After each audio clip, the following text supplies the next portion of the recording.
So the big news is the Aramco, what is it, the Aramco refinery. The company's worth over $1 trillion. It's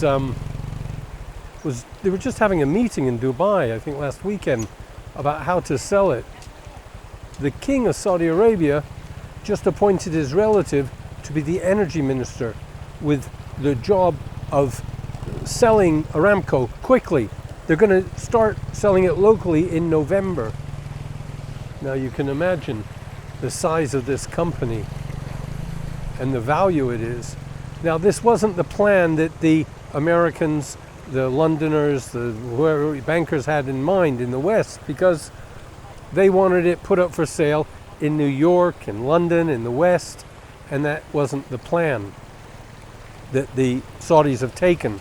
They turned it down. Of course, had they put their shares up for Aramco for sale, then you would have had America say, oh, Saudi Arabia did 9/11 and all the assets have to be seized, like they've done with Venezuela, they did with Iraq, they've done with Iran, and all of Aramco would have been squandered and lost. I mean, we're in the age of milking Saudi Arabia. So there's a lot at stake and there's a lot of room for dirty work. And people can't quite understand how drones and maybe missiles could have been launched from Yemen and hit these the most important oil processing plants in the Gulf and maybe in the world, 5% of the world's oil supply. It's as if there was a stand-down order. It's as if the anti-missile systems didn't see it. Now, you have to look at the recent past for other examples of such a thing happening. On 9/11, wasn't the U.S. Air Force stood down? It wasn't patrolling at that time. 7/7, I guess, is a bit different because there was actually a rehearsal of the very same activity going on at the same time. That's not really a stand down, but it explains what's going on. But Tripoli, when Tripoli fell in Libya, it was because the general of the forces loyal to Gaddafi stood them down. He put them all on holiday for a day or two. He was on the payroll. And so the NATO-backed forces just walked all over Tripoli because everyone was on holiday for a day or two. Mosul collapsed instantly. They were announcing on the radio that millions of people were with high-powered arms are descending on Mosul, and the generals ran and everybody ran away. It was a stand-down order. So it's perfectly feasible. We could have just had a stand-down order regarding these most important oil installations. Now, keep in the back of your mind that Iran has stated very clearly, if it cannot export oil, nobody else will in the Gulf area. Words to that effect. They've said it many times over. This is all very serious. Now, the value of Aramco has already gone down, and it's destined to go down a lot more when it can't protect itself or be protected. So, I mean, there are money people involved. You know, billions at stake out of trillions isn't, a big proportion. Now, I don't want to paint Iran as a pariah state or demonize it. It supports the Palestinians more than anybody else. It openly clarifies that it gives them the know-how to make the weapons they use. But it would be very naive to imagine the proxies of Iran can act independently of Iran, which is what we're being told has happened in the Aramco case, that the Yemenis decided to do this without a nod and a wink from Iran. I find that a bit hard to believe. In the same manner, imagine Hezbollah suddenly fires a missile at Dimona or something of that, or Tel Aviv. I think it would have to be with a nod and a wink from Iran. So the idea that Iran is involved in this is not too far-fetched. However, there could be an alliance, Iran, America, Israel, to bring down Saudi, divvy it up. It can't be saved. You can't save Saudi Arabia. They don't have an ideology. There's nothing they believe in. So, there can be a meeting of the minds in some places and not in others. It's a bitter pill to swallow, and no one's suggesting it. But they could all have a stake in devaluing Aramco. It was supposed to go for sale in New York. That was vetoed by MBS. And so they tried to sell it locally, and they're doing a rush job to sell it within 2 months. And now, of course, they've lost a lot of money. So that's perfectly feasible. For different reasons, there's common interest in doing this. As to where these drones took off from, it's anyone's guess. And if there were missiles involved, and we won't be told the truth, I guess, but it could have been from within Saudi Arabia for all we know. Well, in case you don't know some of the details, it's half of Saudi Arabia's oil output is now on hold, cannot be used for, until they repair it all. So it's a devastating blow. Iran, America, and Israel have been on the same side on multiple war fronts. They've all been against the Taliban at some time, at the same time, but in a different period. Now they all seem to be talking to the Taliban. Talking to them can mean giving them weapons, who knows? But in any event, they've all been against the Taliban at the same time, at some point. They were all against Saddam Hussein at the same time, at a certain point. They were all against Gaddafi in Libya at a certain point at the same time. Iran, Russia, and Turkey have just sort of agreed on a constitutional committee for Syria. Now you may ask, well, what's it of their business? But it is their business. And so I'm just trying to say, there are overlaps in interests. It's not black and white. And at all times, all sides are always talking to each other. And this is the part we don't get told in the media. We don't get told that they're all talking. They're terrorists and you can't talk to them, is what we get told. They could well just be, as part of the takedown of Saudi Arabia. We're watching one Arab country after another being taken down. Sooner or later, we've to see the pattern. And Saudi Arabia is kind of easy pickings. It's made enough enemies internally and enough goof-ups and mistakes. And I'm not one to promote Western democracy, but you cannot promote what they've got going on either.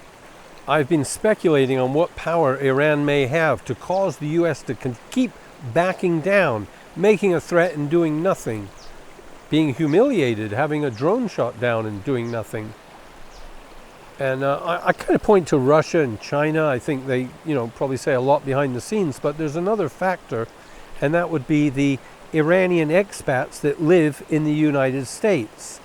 They mostly fled there when the Shah was being deposed. They're mostly millionaires, or mostly, maybe not mostly, but there are a lot of rich people there. The wealthy leave, in times of insurrection. So they have a big influence in the United States as well.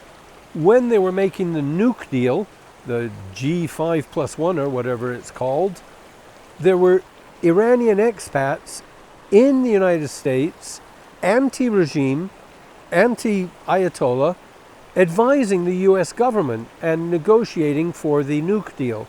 So they have a lot of influence. It's another factor to take into account. A lot of them live in Southern California, but they've got a sizable influence. And none of us know what's going on. I keep saying, you've even got them in Tehran. We don't know what the Jewish community does. We get some formal facade-like videos that mean nothing. So we don't know what goes on behind the scenes. But this was a planned event, to say the least, and it happened immediately after a conference on selling Aramco locally without New York and London, etc. Although Citibank and Chase Manhattan and all the big banks were there to deliberate and take note. They're not going to let anyone be independent. It's the whole world is sewn up now. The digital age doesn't help because everyone's got their intranet or internet and everything is tracked, which makes me think of Libya. I was talking about it in the last couple of videos that, Muslims in the case of Libya can't emigrate. They don't get visas easily. There are some places they can't even apply for a visa. And you just scratch your head and you think, well, why is this? When Gaddafi was there, it was okay. It was easy for them to get visas. Now it's not. They're not different people. They're the same people. So what has changed? And the reality is, maybe we've to see that it's a global gangster outfit. We hear about the central banks and the Bank for International Settlements, and they all have to go through SWIFT. What I mean is it's all international. And the Arab regimes are not known for being independent. And maybe they're actually having the screws tied on them. It was pretty much a biblical war waged against the Libyans, if not the rest of the Arabs as well. I mean, there's a degree of revenge, vendetta, real gruesome stuff. And you have to wonder why the Libyans are being imprisoned in Libya, and it's being made very difficult for them to get out. And I'm raising the question that maybe all these other Arab governments are under pressure by the Zionist bankers to keep pressuring the Libyans, to punish them for being the richest country in Africa. I don't know, but it's as petty as that, as serious as it is. They just want rid of tribes and people, of clans. And what occurs in that scenario is a kind of psychic awareness. And we're not told this, but Christianity and the Judea of today is really pretty anti the notion of a sixth sense and a psychic awareness. It's all about rational, logical thought and science. That's what we're raised on. But they subdue the psychic, and it's their biggest threat. And it's also pretty much a taboo subject. It's painted in New Age stuff, which kind of can turn you off or look, paper thin. But we all have a psychic side. And I think it's more prevalent amongst a tribal community and amongst people when you're familiar with your environment and your land. And they really want to kick it out of all of us. And you can say that's a war aim.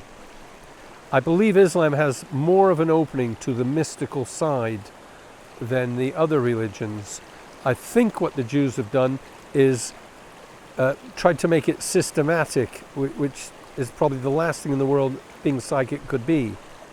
But they'll certainly quash it whenever they come across it, and they certainly keep places of psychic learning under a microscope.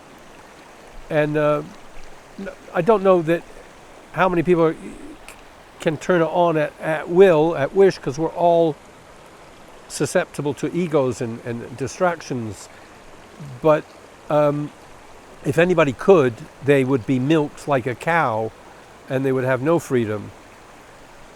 So I leave it there. I'm not telling you everything, but I have reasons to say the things I say. So in terms of painting us a picture that everything in the world is done for money, I don't believe that. And, I believe there's a whole social engineering going on, and I would say the vaccinations are a good potential example of that, in that, the pharmaceutical companies and the doctors make money by giving out vaccinations. Yeah, we know that, but that's not the reason it's being done. It's being done for other reasons. And it's a bit of a chicken and egg. But anyway, I brought that up because of Aramco. It is worth $1 trillion.